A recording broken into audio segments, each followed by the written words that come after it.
Okay, start on a serious note, I'll end on a serious note, this section at least. You obviously enjoy doing T20, but where do you see cricket going? I mean, now you've been a ringside viewer, what, 25 years now? That's a significant amount of time.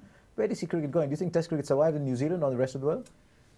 Interesting, I spoke with Graham Gooch and Alan Border, catching up with them a few years ago, recently, just 2 or 3 years ago, and they said, the 50-over game, there's all this pro type or pro 40, they play in England a bit. So I see the 50-over game perhaps being shortened to 40 overs, and I'd see test matches, you could say, well, could that be condensed into 4 days? Do you play a little bit more time? You lose, of course you lose things to weather. At the moment, I fear that everyone looks upon Test cricket as a holy cow that you cannot touch. The Test cricket is on a pedestal and may always remain there. But most things on a pedestal are busts of people who no longer live. Yeah, and exactly that, and you have to tweak it. I love the advert on Star Cricket, everything is subject to change. It's that advertising for the Aussie 20-25 overs, they're splitting the one-day game up and from 45 overs with the 2 breaks.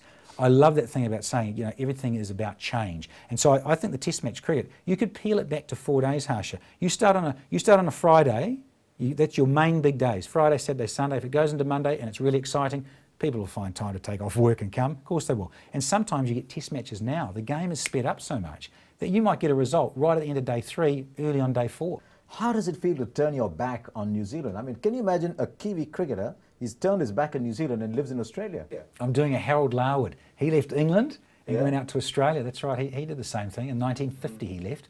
But when you leave New Zealand on that scale, you get one of these. They stamp you when you're in Australia. So you never forget your roots. So, yeah, and that's funny, like, you're going to get tattoos all over guys and these young guys. I didn't get that until I was 43, 2 years ago. And the other one is that one, no kangaroo, but that's a work in progress. We're getting one there. My wife's going to let me get one there. So it'll be something very mouldy, be something very New Zealand. What's it going to be? Well, I do like the bands. I like the carving of the Maori, the traditional bands of native New Zealand. So I might do something like that. I thought about Rangitoto, the island, but my wife said no, not doing that. Balancing up the fern, and where I am from in Auckland, and Aotearoa, the land of the long white cloud, I thought about doing a big island there. But I'll wait and see. It's a work in progress. A bit like Brendan McCullum, that work in progress going all down here and down your back. No, that's not for me. I think we'll stop it. Just take it easy. Aramse. So another tattoo, I'll wait for that other tattoo. Just don't terrorize Siva though, with the other tattoo. You might sneak up on him and show him that or whatever.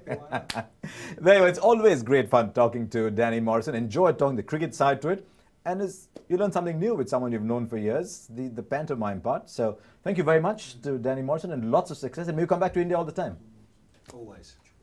Oh, good. I thought you were going to crush my hand or something. I thought you were going to have that standard closer. There you are.